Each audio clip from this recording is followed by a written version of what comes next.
This episode of the podcast is brought to you by the Lien. The Lien is a free tool you can get by simply going to calculien.com. That's CALCULIEN.com, calculien.com.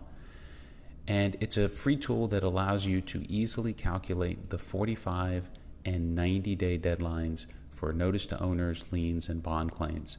No more counting on your fingers to figure out when your notice to owner deadline is or when your lien deadline is. Just go to calculien.com, put in your information, and we'll send one to you for free in the mail. You'll get it in a few days. My name is Alex Barthet. I am a board certified construction attorney here in South Florida. And today we're going to talk about how to get a bonding company to pay you after you submit your notice of non-payment. So what are we going to talk about today? We're going to talk about what a payment bond claim is. We're going to talk about the bond claim deadlines to make sure everyone's on the same page, because you have no claim against a bond unless you comply with all of the very specific deadlines to make that claim. Then we're going to talk about how to get paid after you make that bond claim. And of course, we'll answer any questions that you have at the end. So let's get right into it. What is a payment bond claim? So a payment bond is a device that secures a lienor's right to payment. As you know, when you perform work in the state of Florida and you improve a piece of property, that improvement allows you to have a lien on the property. But there are ways for your lien to not be on the property, but to be on something else. And that something else is a surety bond. A surety bond is a financial instrument typically backed by an insurance company. So think Liberty Mutual, Travelers, Hartford, CNA. And they issue this bond to keep the property free and clear of liens. So you still have rights to get paid, except instead of foreclosing on the property and selling the property to get paid after you do the work, your recourse is to file your claim documents. If they don't pay you, then you file a lawsuit. And when you win your lawsuit, the party that's going to pay you isn't going to be the sale of the property. It's going to be this financial instrument. So you'll get your check from Liberty Mutual or Travelers or Hartford. How do you know if a project is bonded? Well, a copy of the payment bond is supposed to be attached and referenced in the notice of commencement. The notice of commencement is the document that's prepared at the beginning of a project, signed by an owner and recorded in the public record. Now, public projects, by the way, don't have notices of commencement, but a copy of the bond is still supposed to be recorded in the public record. Now, if you use the good folks at Sunray to do your notices, they will ensure that if the job is bonded, that a copy of the notices go to the bonding company and the right notices go to the bonding company. So, but if you wanted to know if the job is bonded, you can ask Sunray and they'll send you a copy of the bond, or you can find the notice of commencement, which should either be posted at the job site. So it's required to be posted at the job site, or you can find it recorded in the public records. So let's go over the bond deadlines so that you know what they are, to make sure that if you have a claim, that you timely secure that claim. And I'm going to break these down into a series of groups. So the first into 4 specific categories, broken down by first private projects, and then we're going to talk about public projects. So within private bonded projects, okay, so think, a large condo building, a large commercial building, a private hospital, a charter school, for example. That may be a private project because it's not the Miami-Dade County School Board. It may be a charter school entity that's doing the work. So the general rule is that, and so now we're going to break private projects into 2 categories. So if you have a direct contract with the bonded contractor, so think you're the plumber to the GC, you're a supplier that supplies product directly to the GC. So if you have a contract with the bonded prime contractor, again, so think direct subcontractors, you don't need to send that first notice, a notice to owner or notice to contractor. I strongly recommend that you do. Our advice is that you set up a process in your office that any job over a certain amount of money gets noticed automatically. So whether that's $100, $500, $5,000, and you just say, whenever we have a job and it's over this amount, or it could get over this amount, we're going to notice it, whether we have to or not. We find the clients that come to us with mistakes is because they're trying to manage their notices. Well, we don't need a notice here, so we won't send it, but we need a notice here. So we do send it, and that's usually when mistakes happen. But back to the rules. So on a private bonded project, if you have a direct contract with the bonded prime contractor, you don't need to send that first notice, the notice to owner. But you do need to send the notice of non-payment. That's a document that's signed and notarized. It has to be served, meaning received by the contractor and the bonding company no later than 90 days from your last work or delivery of materials on the project.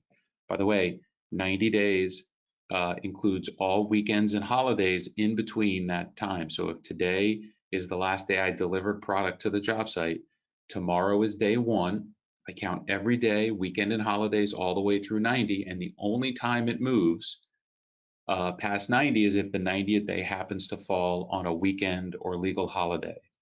So if the 90th day was a Saturday, it would go to Sunday, which would go to Monday. And if, for example, Monday was a holiday, so there was no mail, it would go to Tuesday.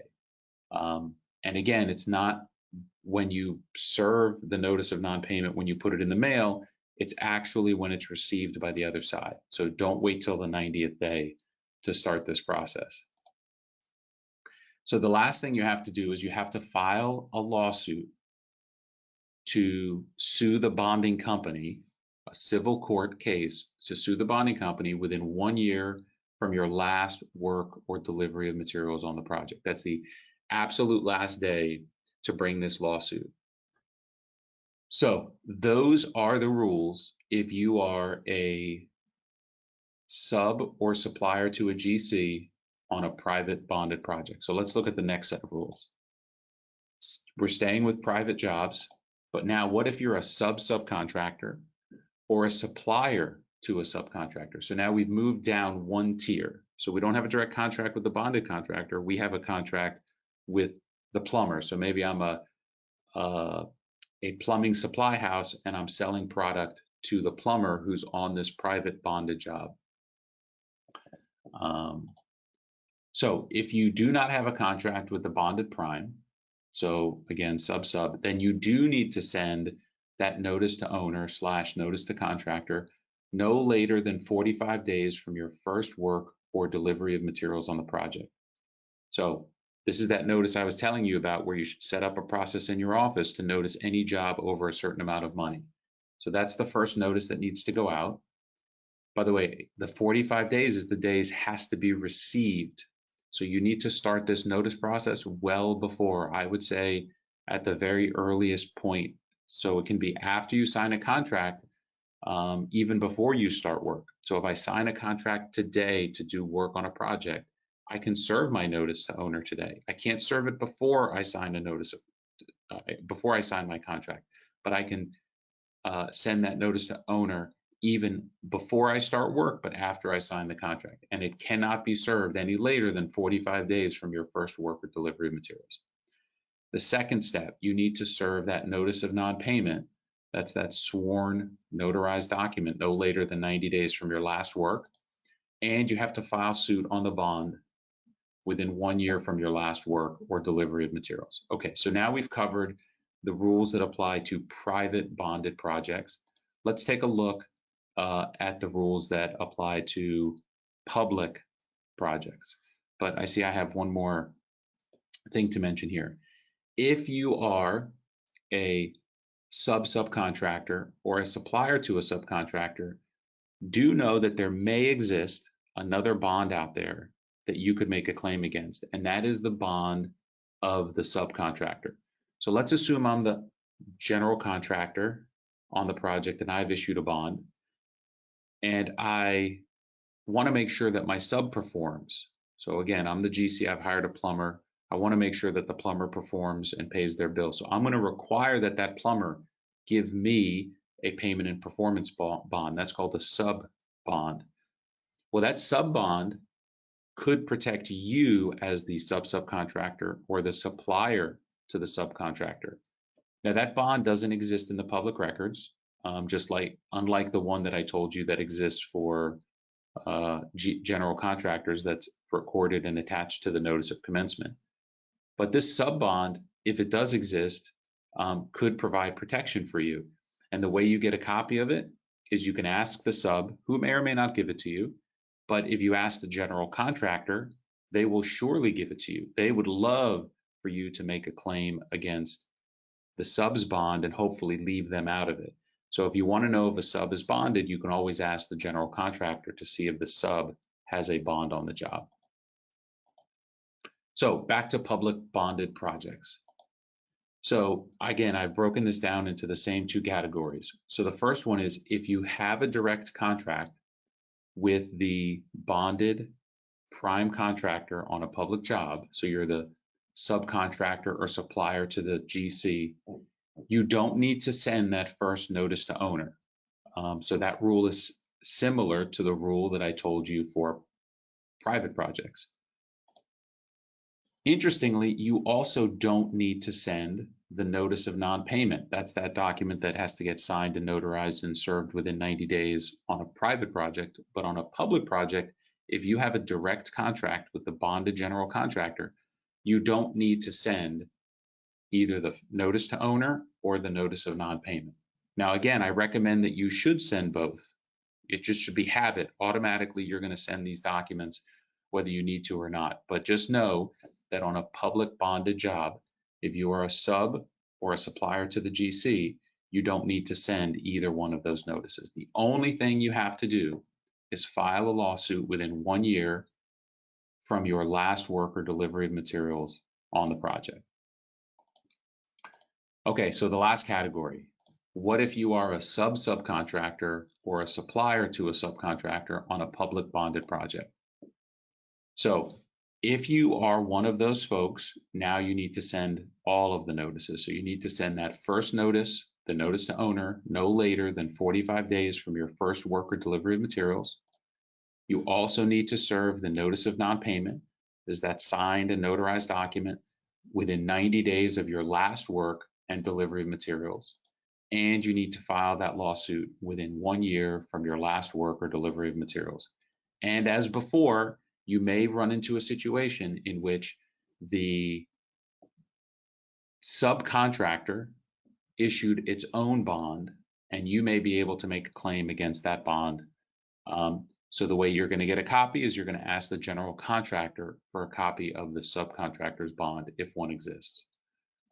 Now, I know these rules are complicated, so we made a tool that we are happy to send to you for free. It's called the Lien-O-Matic.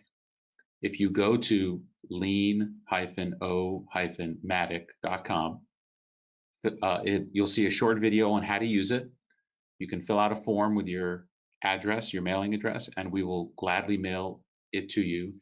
And what this desk tool does is it goes through all of the rules on what to file and when to file it, so you don't miss any deadlines for private projects, public projects, bonded, non-bonded projects, Miller Act projects, those are federal projects, and DOT, Florida Department of Transportation projects. All of the rules are slightly different, but they're all covered in this desk tool that you can get for free. You can keep it on your desk. So if you're ever wondering, well, when do I have to serve that notice to owner? Does that notice of non-payment apply to me in this situation? You can pull up the Lien-O-Matic and you can get the answers that you need. So just go to lien-o-matic.com. So how do you get paid? The first thing you have to understand in this process is that that notice of non-payment, that's that sworn and notarized document that you send no later than 90 days, only begins the process. The claimant, that's you, will typically receive a letter asking for additional information from the surety. So when you send this notice of non-payment in, the surety gets it, and they typically send two letters out. One letter is this proof of claim form that they're going to send to you. They're going to say, thank you very much for your claim. We're investigating. Please provide us this additional information, and they'll send you a proof of claim form. It'll ask you a whole bunch of questions. How much are you owed? Who do you have a contract with? Please send us backup documents of this, that, and the other thing. The other letter that they typically send out is to the bonded contractor, the person that issued the bond. And their letter to their principal, the bonded contractor, says, hey, we got this claim, tell us about it. There is no obligation in the state of Florida to respond to that proof of claim. You do not have to fill it out. You can if you want. We typically find that most sureties use that information to find reasons not to pay you, and it's less about using that form in order to pay you. Again, you can fill it out, but when clients ask us what to do, we typically tell them there's no obligation to do it. And I'm going to tell you next what our advice is in most instances. You have to understand how the surety relationship works to understand why, when you send that notice of non-payment, you don't automatically get paid. Suretyship is not insurance. When you have insurance through Geico or Progressive, and you get in a car accident and you submit a claim to your insurance company is going to adjust that claim. They write a check, and you may have to pay higher premiums later because of the claim, but they don't come back to you and say, well, you totaled your car. We wrote you a check for $50,000. Please write us a check back for $50,000. That makes no sense. But suretyship, as I told you, is not insurance. So sureties will now, upon receipt of a claim, go back to the contractor that they issued the bond for, so the bonded prime contractor, and they're going to say, hey, we got this claim from the plumber. You better take care of it, because if you don't take care of it, and we do, we're going to come back to you, bonded contractor, to pay us. So if the surety has to write you a check for $50,000, they're going to go back to their bonded contractor, the GC, and ask that contractor to pay them $50,000. So most sureties are not that interested in paying you voluntarily unless the principal on the bond, typically the GC, agrees to pay you first. So the reason that you don't get paid automatically is because the surety is hoping or trying to get the contractor to pay you so they don't have to pay you. Because if the surety pays you, they're going to have to now chase the general contractor to get reimbursed. And that's not something that they want to do. So here are a few things to keep in mind. One, watch out for the shortening of your claim period. There are procedural devices that an owner, contractor, and surety can use to shorten the time that you have to file that lawsuit. I told you you have 1 year to do it. That time can be shortened. So you may get a document in the mail called a notice of contest, or you may get a lawsuit in the mail to shorten that time. And if you get any of those documents, what they're trying to do is shorten the time that you have to sue from 1 year down to either 60 days or 20 days. So that's the first thing to watch out for. Don't assume that by submitting that notice of non-payment that you've perfected your rights. That's only the first step in the process. And the time period to sue can be shortened.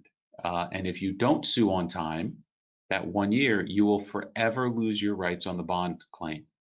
So the other thing we see happen is sureties lull you into a sense of security that they're doing something. So you may ping them every once in a while. They may tell you, well, we're investigating, we're waiting for documents, we'll get back to you.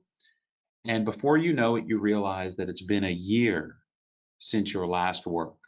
And what happens is that if it's been more than 1 year since your last work on the project and you have not sued, again, when I say sue, I mean a lawsuit in civil court against the surety within that 1 year, you will forever lose your rights against that surety bond. And sometimes we have clients that come to us and say, well, I've been going back and forth with this claim handler at the insurance company, and they keep telling me that they're going to get back to me, and they keep asking me questions, and it's been, 16 months since we were last on the job. And I tell them, you know what? Unfortunately, you no longer have a claim. We've had some clients that have been strung along only to get to 13, 14, 15 months where they get a letter back from the surety, and the surety writes a letter and says, we've finished our investigation, your claim is now time barred, and therefore denied. So don't think that the surety is on your side. They are not. So when are they going to pay you, and what can you do to increase the likelihood of getting paid? I would recommend what I call the 60-60 rule. No later than 60 days from your last work, you need to start the process of serving your notice of non-payment if it's required. Don't wait till the 80th day, 85th day, 88th day. You're waiting too long. Things can go wrong. Documents may get lost in the mail. Don't forget, this has got to get served on them. So even if you send it FedEx, what if the FedEx is delayed by 1, 2, 3 days? So don't wait past 60 days to start the process. And ideally, you're putting this document in the mail to serve no later than about 70 days from your last work. Then, for the next 60 days after you serve your notice of non-payment, you need to start hassling everyone to get paid. Our most successful clients that collect the most money are the ones that have an internal process to harass the people that owe them money. Phone calls, emails, letters, showing up at people's offices, doing whatever you have to do to get paid. You should do that for the next 60 days. So that's the 60-60 rule. And then I would suggest that if you haven't been able to get much headway made in those in that last 60-day period of you after you serve the notice of non-payment, don't delay any further. Submit your claim to a construction lawyer for collection. And our advice typically is, if you've done all of that and you still haven't been paid, we should file a lawsuit immediately. There's no sense waiting any longer to try to get paid.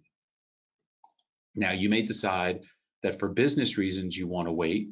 Maybe you have this is a small claim, maybe you're owed $20,000 and you've got $1 million contract with the same people, so you want to wait. That's fine. That makes perfect sense. But unless you have a really good reason to wait, the idea that you're just going to wait for the sake of waiting in the hopes you get paid is not a very good strategy. And we typically see that as one that reduces your chances of getting paid, not increases your chances of getting paid. This episode of the podcast is brought to you by MakeMeConditional.com. You sign lots of releases in order to get paid, and best practices suggest that you make every release conditioned on actually receiving that payment. How do you do that? By making the release conditional. Now, some releases are conditional when they're given to you, but in my experience, most are not. So you can make them conditional by adding conditional language. You can do that by handwriting it in every single time, or you can go to MakeMeConditional.com and we will provide for you for free a stamp that you can use that will stamp any release with conditional language so that you can simplify the process. So if you want your absolutely free Make Me Conditional stamp, just go to MakeMeConditional.com, fill in the information, and in a few days you'll have your free stamp.